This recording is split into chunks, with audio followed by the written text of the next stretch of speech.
El poder no siempre se anuncia con ruido. A veces, yace silencioso en el cajón de un escritorio, esperando el momento exacto para convertirse en llave, en cláusula, en ley. Yo, Valeria Montes, aprendí esta verdad no en los libros de negocios, sino en la fría acera frente al restaurante de mi hijo, donde la modernidad me negó la entrada con una sonrisa de neón. Él creyó que heredaría mi indulgencia junto con mi propiedad. Se equivocó. Lo que heredaría, en cambio, sería una lección magistral sobre los cimientos que sostienen incluso los sueños más altos. No son de cristal, sino de papel sellado, y yo tenía todos los documentos. Mi propio hijo me negó el acceso a su gran celebración, abandonándome en la acera con un ramo de lirios como si fuera una mendiga. Soy Valeria, tengo 70 años y fui quien enseñó a dar sus primeros pasos a ese hombre. Lo que Mateo olvidó es que el establecimiento donde ejerce su profesión con licencia aún está a mi nombre.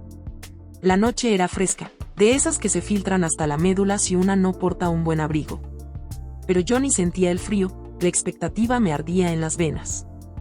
Llevaba meses escuchando a Mateo hablar de su gran proyecto, el restaurante Innovación, un nombre que a mí me sonaba presuntuoso, pero que a él le henchía el pecho de orgullo.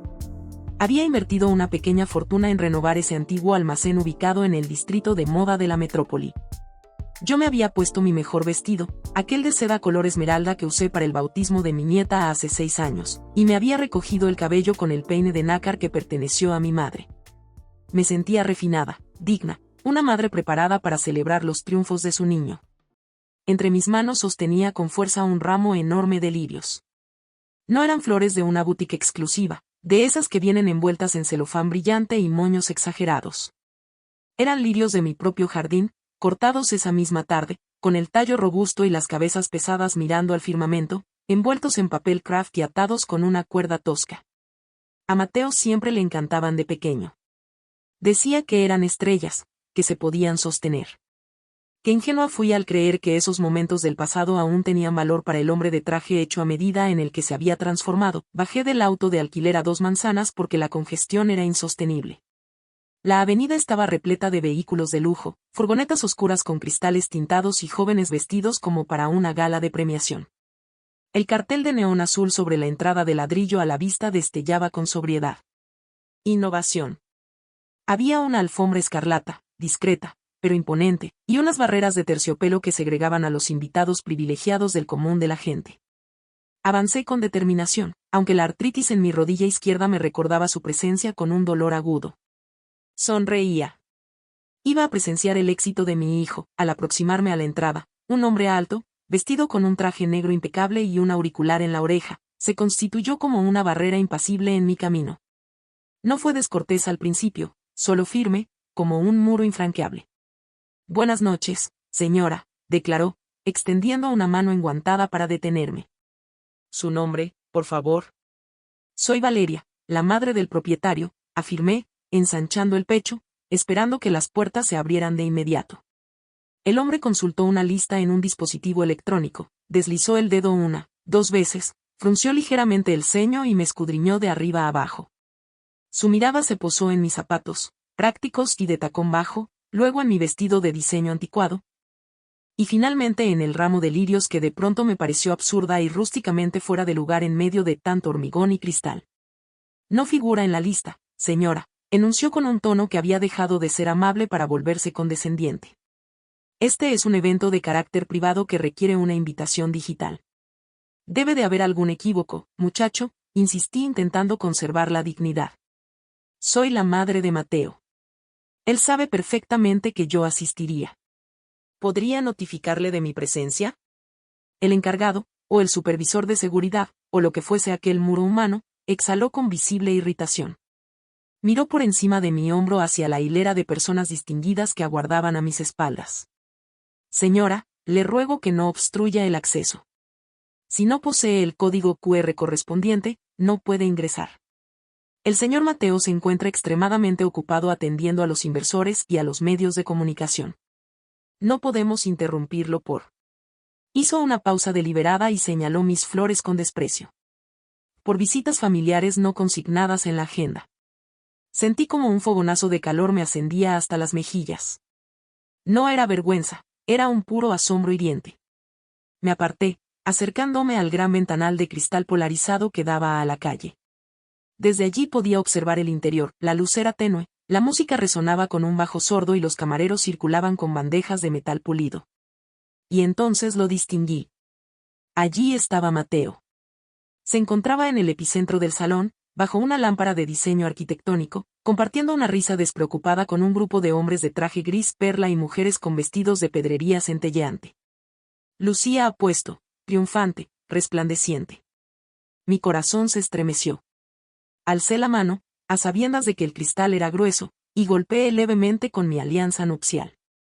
Mateo, exclamé, aunque mi voz se perdió en el bullicio urbano. Él volvió la cabeza. Su mirada se cruzó con la mía. Por un instante, el tiempo se detuvo. Vi el destello de reconocimiento en sus ojos. Observé cómo su mirada descendía hacia los lirios que yo apretaba contra mi pecho como un talismán. Y entonces presencié lo más devastador que una madre puede atestiguar. Presencié la vergüenza. Mateo no esbozó una sonrisa. No hizo una seña de espera un momento. No se excusó ante sus invitados para salir a recibirme, simplemente apretó la mandíbula. Sus ojos se volvieron fríos como el mármol pulido y giró sobre sus talones. Me volvió la espalda. Retomó la conversación con el hombre a su lado, soltando una carcajada forzada y estridente, y bebió un largo sorbo de su copa de vino espumoso. Fingió no haberme visto. Me eliminó de su realidad. Para él, yo no era más que una mujer anciana fuera de lugar, que alteraba la estética depurada de su nuevo reino. El encargado se aproximó de nuevo, esta vez invadiendo claramente mi espacio personal. Señora, debo insistir en que se retire. Su presencia está proyectando una imagen negativa del local. Los invitados se sienten molestos. Mala imagen. Yo que le limpié las lágrimas, que trabajé turnos dobles en la planta de confecciones para costearle la carrera de empresariales, que vendí las joyas familiares para su primer automóvil. Yo era la mala imagen. Sentí un peso inerte en mis brazos, los lirios, esas flores absurdas y hermosas que había cultivado con tanta devoción. Observé las flores, luego contemplé la espalda de mi hijo a través del cristal y finalmente miré al encargado. No se inquiete, dije, y mi voz surgió extrañamente serena, sin estremecimientos. Ya me marcho. Me incliné con esfuerzo, sintiendo el rechinar de mis rodillas, y deposité el ramo en el suelo, justo al lado de un contenedor de metal pulido. Los lirios quedaron allí, radiantes y desolados, contra el hormigón gris de la acera. Dígale a Mateo que estas eran para su prosperidad. Murmuré, aunque el encargado ya estaba atendiendo a una pareja de aspecto glamuroso que acababa de llegar. Me di la vuelta y comencé a alejarme. No llamé a un auto de alquiler de inmediato. Necesitaba caminar. Necesitaba que el aire gélido me azotara el rostro para evitar romper a llorar en mitad de la avenida. Avancé varias manzanas hasta alcanzar una plaza con bancas de madera desgastada. Me senté y solo entonces permití que las lágrimas fluyeran. No lloraba por la celebración, no me importaban los cócteles ni los aperitivos gourmet. Lloraba porque comprendí que había perdido a mi hijo hacía mucho tiempo y me había negado a reconocerlo. La ambición lo había consumido por completo. Él creía que el triunfo era eso, indumentaria de lujo, círculos exclusivos y renegar de sus raíces. Renegar de su madre porque no armonizaba con la ambientación. Saqué un pañuelo de tela de mi bolso y me sequé él. El aroma a combustible y a fritura callejera llenó mis pulmones. Muy bien, Mateo, dije en voz alta para mí misma. Si deseas interpretar el papel de empresario despiadado, juguemos. La tristeza comenzó a transmutarse en otra cosa. Era una sensación gélida y compacta, como el hierro forjado. Recordé a mi padre, un hombre analfabeto que adquirió parcelas cuando nadie apostaba por este sector de la ciudad. Recordé cómo yo había gestionado esos activos en la sombra, mientras Mateo jugaba a ser visionario con el capital que yo le adelantaba sin esperar retorno. Llegué a mi hogar, una casona añeja de techos elevados y suelos de madera que crujían con cada pisada. Todo estaba en silencio. Me quité los zapatos y me serví un vaso de agua. Me dirigí al estudio, una habitación reducida repleta de archivadores metálicos y con olor a papel envejecido. Encendí la lámpara del escritorio, la luz ámbar iluminó las motas de polvo que danzaban en el aire. Abrí el tercer cajón del escritorio, el que siempre mantengo bajo llave. Allí yacía una carpeta de piel marrón, ajada por el tiempo. La abrí. En su interior se encontraba el acuerdo de cesión de uso, un documento legal que Mateo me hizo firmar hace un año cuando necesitaba el local patrimonial para su aventura empresarial. Yo lo había rubricado sin examinar los detalles, confiando de forma absoluta en su palabra. Pero Mateo, en su soberbia, había pasado por alto un aspecto fundamental sobre su madre. Yo nunca suscribo un documento sin conservar un duplicado de seguridad y sin comprender a la perfección las condiciones de terminación. Mis ojos recorrieron el texto hasta localizar la cláusula séptima. El presente convenio de uso no oneroso del bien inmueble queda sujeto a la revocación unilateral por parte de la propietaria, Valeria Montes, en caso de que se considere que la utilización del mismo atenta contra la moral, las buenas costumbres o la integridad de los vínculos familiares, previa notificación con un preaviso de 5 días hábiles. Esbocé una sonrisa. No era una sonrisa amable, era la sonrisa de quien descubre un as en la manga durante una partida de cartas. Y el contrincante ni siquiera sospecha que el juego está decidido. Mateo creyó que el local era suyo. Pensó que yo era una anciana ornamental que le había concedido el edificio. Nunca se molestó en formalizar una escritura de propiedad, porque eso implicaba pagar tasas y él prefería destinar ese capital a sus lámparas de autor. Él solo poseía un permiso de utilización, un permiso que dependía únicamente de mi benevolencia. Y mi benevolencia había quedado abandonada en la acera, junto a un ramo de lirios mustios. Observé el reloj de pared. Eran las 11 de la noche. La inauguración debía estar en su apogeo. Imaginé a Mateo alzando su copa, sintiéndose el dueño del universo, convencido de haber eliminado su pasado modesto al excluirme. Tomé mi antigua pluma estilográfica. Aquella con el cuerpo desgastado que siempre deja un leve rastro de tinta azul en los dedos. Extraje una hoja de papel de escribir de gramaje pesado, de esa clase que casi ya nadie emplea. Vamos a ver cuán innovador es tu negocio cuando te quedes sin espacio, hijo mío, susurré. Comencé a redactar. No una carta de madre herida, sino una notificación oficial. Empleé el lenguaje que aprendí al tratar con juristas y notarios durante 4 décadas administrando el patrimonio que mi padre nos legó. Rescisión inmediata, violación de cláusulas de carácter moral, desahucio. Cada término que trazaba sobre el papel me laceraba, pero al mismo tiempo me sanaba. Era como sellar una herida al rojo vivo. El amor de una madre es incondicional, se dice. Pero la dignidad de una mujer tiene una frontera. Y Mateo la había traspasado esa noche al actuar como si yo no existiera. Terminé de escribir, firmé con mi nombre completo, Valeria Montes, viuda de Ríos. La rúbrica fue firme, enérgica, llegando a rasgar levemente el papel al finalizar. Mañana a primera hora acudiría a la notaría. No enviaría a un mensajero, iría en persona. Y no llevaría flores, llevaría algo infinitamente más contundente, los hechos. Me levanté del escritorio y me aproximé a la ventana. A lo lejos se divisaban las luces de la metrópoli reflejadas en las nubes bajas. Mi hijo estaba allí, celebrando su emancipación. Lo que ignoraba era que su libertad estaba edificada sobre los cimientos que yo sustentaba, y estaba a punto de remover la tierra bajo sus pies. Apagué la luz del estudio, dejando la carpeta abierta sobre el escritorio. Preparaba para el enfrentamiento que comenzaría al romper el alba. El café de la mañana nunca me había sabido tan amargo. Y no era por haber omitido el azúcar. Era el regusto de la verdad, afincándose en mi paladar. Me desperté antes del amanecer, como he hecho durante las últimas 4 décadas. Pero esta vez no había gozo por la llegada del nuevo día, sino una tarea fría y metódica alojada en mi pecho. La casa permanecía en silencio. Ese silencio denso que solo conocen las viudas que habitan entre memorias. No acudí a la notaría de inmediato. La precipitación es un privilegio de la juventud y yo ya no era joven, era prudente. Antes de realizar mi jugada, necesitaba conocer con exactitud el terreno sobre el que me encontraba. Me senté a la mesa de la cocina con mi taza de peltre desconchada, esa que Mateo siempre quiso desechar argumentando que era de gente vulgar. Y desplegué el periódico matutino, ahí estaba. En la página de Sociedad. Una fotografía a todo color de mi hijo, sonriendo con esa dentadura impecable que le costó una pequeña fortuna, rodeado de un edil y una modelo que parecía vivir a base de aire. El titular proclamaba, el visionario Mateo Ríos reinventa la experiencia nocturna con innovación.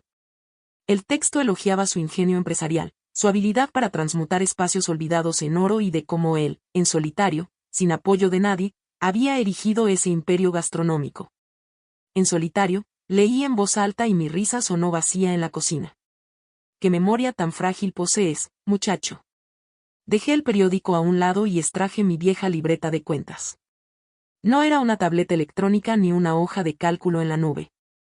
Era un grueso cuaderno de contabilidad con las esquinas desgastadas donde yo había registrado cada peso que ingresaba y salía desde 1985. Comencé a revisar las cifras. Los anticipos que le había concedido para la renovación, anotados bajo el concepto de adelanto patrimonial. Las facturas de los proveedores que, por un descuido de él, habían llegado a mi domicilio fiscal y que yo había saldado para evitar que le bloquearan el crédito. Sumé, resté, y el resultado me heló la sangre. Mateo no solo era un desagradecido, era un pésimo administrador. Estaba endeudado hasta el límite. Para mantener esa fachada de opulencia, había solicitado préstamos a entidades bancarias que yo desconocía, utilizando como garantía las proyecciones de ingresos de un negocio que apenas empezaba a respirar. Si innovación no generaba ganancias exorbitantes desde el primer mes, el castillo de naipes se derrumbaría. Pero había algo más, algo que mi instinto de mujer experimentada me instaba a verificar. Me vestí con ropa discreta, un pantalón gris y una blusa blanca, y tomé el transporte público hacia el distrito financiero, directo al registro de la propiedad y luego a la hacienda municipal. No deseaba utilizar el automóvil. En el transporte público se escuchan las conversaciones ajenas. Se percibe el latido de la ciudad. Al llegar al mostrador de la oficina de Hacienda, me atendió Leticia, una empleada que lleva ahí tantos años como los que yo tengo de viudez. Doña Valeria, ¡qué sorpresa!, exclamó ella ajustándose los lentes. ¿Viene a pagar el impuesto inmobiliario de la casona? No, Leticia. Vengo a consultar el estado de cuenta del local de la Avenida Progreso, el del antiguo almacén. Ella tecleó en su computador antiguo y ruidoso. Frunció el ceño. Ay, doña Valeria, aquí me aparece una alerta. El tributo predial presenta un atraso de 2 años y existe una sanción por una obra no declarada. Parece que realizaron modificaciones en la estructura sin la autorización completa de patrimonio cultural. Sentí un impacto en el estómago. Mateo no solo me había negado el acceso, había comprometido mi patrimonio. El inmueble era una joya arquitectónica de 1930. Si el ayuntamiento se enteraba de las alteraciones ilegales, podrían proceder al cierre preventivo y a la incautación. Imprímame toda la documentación, Leticia. Con sellos oficiales y firmas autorizadas, por favor. Salí de la oficina con un sobremanila bajo el brazo. Ese sobrepesaba más que el ramo de lirios de la noche anterior. En su interior no había flores, había dinamita. Mateo había olvidado que, aunque él jugaba a ser el propietario, los gravámenes y las sanciones seguían llegando a nombre de la titular registral en la escritura. Caminé unas manzanas hasta el despacho del licenciado Armando. Armando no es un abogado de esos que aparecen en televisión con trajes relucientes. Su oficina huele a tabaco de pipa y a madera envejecida, y está repleta de volúmenes jurídicos que alcanzan el techo. Él fue el mejor amigo de mi difunto esposo y el único hombre en quien deposito mi confianza absoluta. Valeria, dijo al verme entrar, incorporándose con cierta dificultad de su butaca de cuero. Tienes el semblante de quien se encamina al campo de batalla. No me encamino, Armando, ya estoy en él, respondí, depositando el sobre y el acuerdo de cesión de uso sobre su escritorio. Le relaté todo, la humillación en el umbral, la mirada avergonzada de Mateo, el encargado arrogante, y luego le mostré los documentos de la oficina de Hacienda. Armando escuchó en completo silencio, acariciándose el bigote cano. Cuando terminé, emitió un prolongado silbido. Tu hijo es un necio con ambición, Valeria. La combinación más peligrosa que existe. Deseo recuperar mi local, Armando, pero no anhelo un litigio que se prolongue una década. Necesito que desaloje rápidamente. Necesito que comprenda quién ostenta la autoridad. Armando examinó el contrato de cesión. Aquel que Mateo firmó sin revisar las cláusulas en letra pequeña porque estaba demasiado ocupado seleccionando el tono de las servilletas. Aquí tienes el control absoluto, mujer, dijo Armando, señalando la cláusula 7ª con su dedo índice manchado de tinta. Pero existe algo aún más contundente. La cláusula 10ª. El cesionario se compromete a mantener el inmueble libre de todo gravamen, deudas fiscales y a acatar la normativa urbanística vigente. El incumplimiento dará lugar a la rescisión automática, sin necesidad de intervención judicial alguna. Mis ojos brillaron. Automática. Significa que no requiero la sentencia de un tribunal para dar por finalizado el acuerdo, murmuré, comprendiendo el verdadero alcance de mi posición. Exactamente. Solo necesitas la fe notarial que acredite el incumplimiento. Y casualmente, mi sobrino acaba de obtener su título de notario y me debe varios favores. Me recliné en la silla, sintiendo como la tensión acumulada en mis hombros comenzaba a disiparse. Durante años, me había empequeñecido para que Mateo se sintiera gigante, me había mantenido en segundo plano, gestionando ingresos discretos, remendando prendas, preparando platos sencillos. Todo para que él pudiera formarse en las instituciones más prestigiosas y relacionarse con círculos influyentes. Bien, recordé cada una de las ocasiones en que él me había menospreciado. Mamá, el mundo empresarial actual es un ámbito que se te escapa. Mamá, no te preocupes por eso. Mamá, será mejor que te quedes en casa, ese entorno no es para ti. Cada una de esas frases había sido un ladrillo en el muro que él edificó entre nosotros. Él veía mis manos arrugadas y pensaba en fragilidad. No sabía que estas manos habían cargado pesadas cajas de mercancía. Habían firmado préstamos con condiciones adversas para salvaguardar el patrimonio familiar durante la recesión del 95 y habían sostenido la estructura sobre nuestras cabezas cuando su padre falleció. Mateo creía que el poder residía en la apariencia, en la publicidad, en la aceptación en las plataformas digitales. Yo sabía que la verdadera autoridad residía en los documentos, en la ley y en la titularidad del suelo. Él habitaba en una esfera digital. Yo era propietaria del terreno que sus pies pisaban. Armando, deseo que redactes el acta, pero no se la notificaremos por correo electrónico. ¿Qué estás planeando, Valeria? Mateo va a recibir una visita de inspección mañana mismo y yo voy a estar presente. Después de lo ocurrido, no te permitirán el acceso, Valeria. Poseen seguridad privada, listas de invitados. Ya viste cómo te trataron. Esbocé una sonrisa y esta vez mi sonrisa tenía un filo cortante. Esta vez no acudiré como la madre que lleva flores. Acudiré como la propietaria que va a supervisar su bien inmueble. Y no iré sola. Iré contigo, con tu sobrino el notario y con los planos originales de la construcción. Extraje de mi bolso un tubo de cartón antiguo que había rescatado del fondo de mi armario esa misma mañana. Lo desenrollé sobre el escritorio de Armando, eran los planos originales, dibujados a mano con tinta azul en 1920, de la estructura primigenia del almacén. Mateo renovó la fachada y el salón principal, afirmé, señalando las anotaciones en blanco sobre el papel azulado. Pero él desconoce que la caja de distribución eléctrica principal, la llave maestra del suministro de agua y la válvula de control del gas no se encuentran en el sótano, como él presume. Armando se inclinó, intrigado. ¿Dónde están, entonces?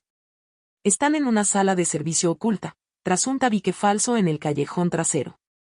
Una sala a la que solo se puede acceder con una llave antigua que yo conservo.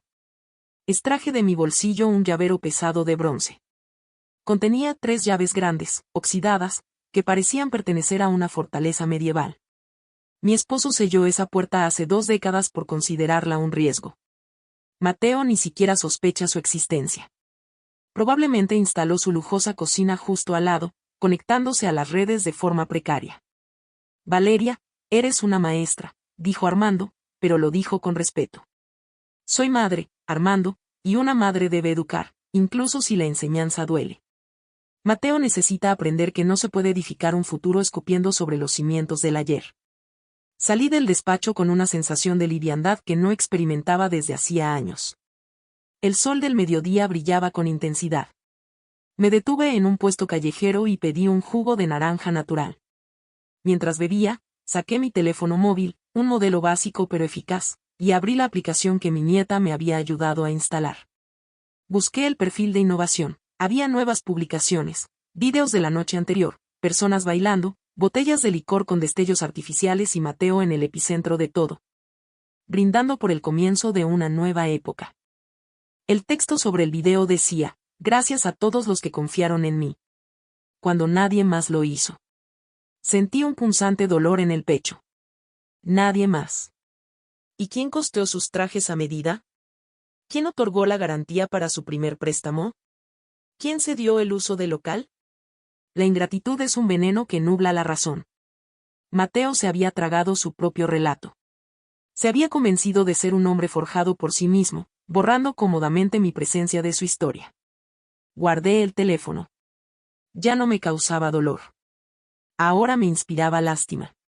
Pobre muchacho, jugando a ser monarca en un castillo prestado, ignorando que la reina poseía las llaves de la mazmorra. Regresé a casa y me puse a trabajar. No en la cocina ni en el jardín, sino en mi escritorio. Redacté una lista de irregularidades observadas, basándome en lo que había vislumbrado desde el ventanal la noche anterior y en mi conocimiento profundo del inmueble. 1. Obstrucción de la vía pública. La alfombra escarlata invadía la acera municipal. 2. Nivel de ruido excesivo para una zona de uso mixto. 3. Modificación de una fachada bajo protección. El anuncio de neón estaba anclado directamente en el ladrillo histórico. Cada punto era un clavo más en el ataúd. No necesitaba inventar nada. La ley estaba de mi parte y Mateo, en su soberbia, había ignorado todas las normativas, creyendo que el capital y los contactos sociales lo blindarían. Pero sus contactos pertenecían al mundo del espectáculo, no a la burocracia municipal.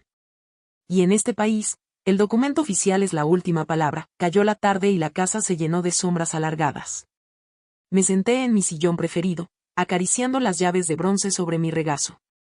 Mañana sería el día. No habría gritos, no habría escándalo en la puerta, todo sería legal, frío y devastadoramente efectivo. Mateo deseaba innovación, anhelaba modernidad. Pues bien, iba a recibir una lección muy contemporánea sobre derecho patrimonial y consecuencias jurídicas. Me imaginé su rostro cuando me viera entrar, no con un vestido de seda y lirios, sino con un conjunto formal, un notario a mi derecha y una orden de inspección en la mano. Iba a dejar caer la copa de licor de sus dedos. Y si el encargado, aquel muro impasible, intentaba detenerme de nuevo, descubriría que yo no era una anciana indefensa. Yo era Valeria Montes y estaba a punto de desmantelar su pequeño teatro. Miré el reloj. Faltaban 12 horas para que abrieran las oficinas. 12 horas para que el visionario descubriera que su panorama tenía un punto ciego monumental, su madre. Me acosté temprano, pero antes coloqué las llaves de bronce sobre la mesilla de noche, junto a la fotografía de mi difunto esposo. Ayúdame, viejo, susurré ante la fotografía. Nuestro hijo necesita una lección para recuperar su humanidad. Cerré los ojos y dormí profundamente, con la serenidad de quien sabe que al amanecer la justicia dejará de ser un concepto abstracto para materializarse como una herramienta contundente. Fin del capítulo 2. Me coloqué el traje pantalón color carbón que solía usar cuando asistía a las reuniones de negocios de mi esposo. Hacía años que no salía del armario. Conservaba un leve aroma a alcanfor y a épocas más prósperas, pero me sentaba a la perfección. Me observé en el espejo y no vi a la madre herida de la noche anterior. Vi a la propietaria. Recogí mi cabello en un moño severo, sin accesorios, sin las peinetas cargadas de sentimentalismo. Me calzó unos zapatos cerrados de tacón ancho, de esos que resuenan al caminar, anunciando autoridad. A las 3 de la tarde, el sol incidía con fuerza sobre la fachada de ladrillo visto de innovación. A esa hora, los restaurantes viven esa calma tensa que precede al servicio de la cena. Los proveedores entran y salen, los chefs cortan verduras a gran velocidad y los camareros pulen la cristalería. Era el instante ideal para sembrar el desconcierto. Armando me aguardaba en la esquina fumando un cigarrillo con parsimonia.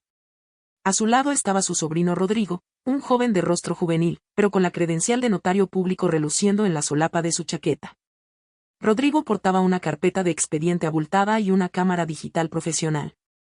¿Preparada, Valeria?, preguntó Armando arrojando la colilla al suelo y extinguiéndola con la suela. Nunca he estado más preparada, Armando. Avanzamos con paso firme hacia la entrada principal, donde el mismo encargado de traje impecable, reconocible por su fría eficiencia, intentó nuevamente bloquear nuestro camino.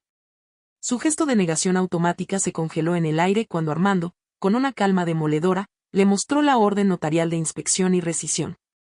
Un documento sellado y rubricado que llevaba el peso irrefutable de la ley. Rodrigo, el joven notario, levantó su cámara de forma profesional, el clic del obturador documentando cada instante con la frialdad de una prueba forense.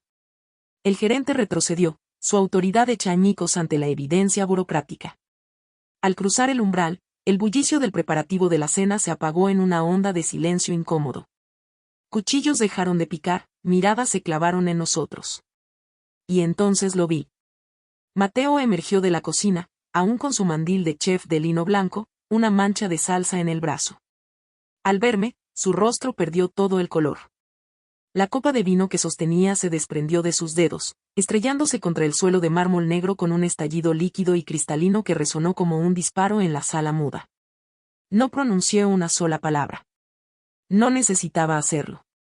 En vez de eso, con una mirada que atravesó la distancia entre nosotros, extraje del bolsillo de mi chaqueta la pesada llave de bronce oxidado. Su forma antigua y desgastada era un jeroglífico que solo yo podía descifrar. Sin apartar los ojos de los suyos, que ahora brillaban con una mezcla de horror y comprensión tardía, me dirigí, seguida por mi pequeño séquito legal, hacia la pared posterior del salón, pasando junto a mesas ya puestas con mantelería de hilo. Llegué al panel de madera que parecía solo una decoración moderna. Con un movimiento seguro, inserté la llave en una rendija casi invisible entre dos tablones. El mecanismo interior, sin usar por décadas, giró con un crujido seco y gutural, como un hueso que volviera a su lugar. Un pequeño panel cedió, revelando la entrada oscura y olvidada. Me volví entonces, enfrentando por fin a mi hijo. La justicia, fría, metódica e implacable, no había llegado con gritos o lágrimas, sino con el ruido de papeles oficiales y el clic de una cámara. Había llegado para recordarle, a él y a todos los presentes, que su imperio de cristal y neón, su visión de futuro, estaba construido sobre una bóveda que yo nunca había dejado de custodiar. Su punto ciego no era un detalle de contabilidad, era la mujer de traje gris cuyas manos, ahora firmes alrededor del metal viejo, habían sostenido desde siempre los verdaderos cimientos de todo lo que él, en su arrogancia, creía haber conquistado solo. El silencio que siguió fue más elocuente que cualquier discurso, era el sonido de su mundo reinventado desmoronándose bajo el peso de una verdad que había intentado, en vano, decorar con olvido.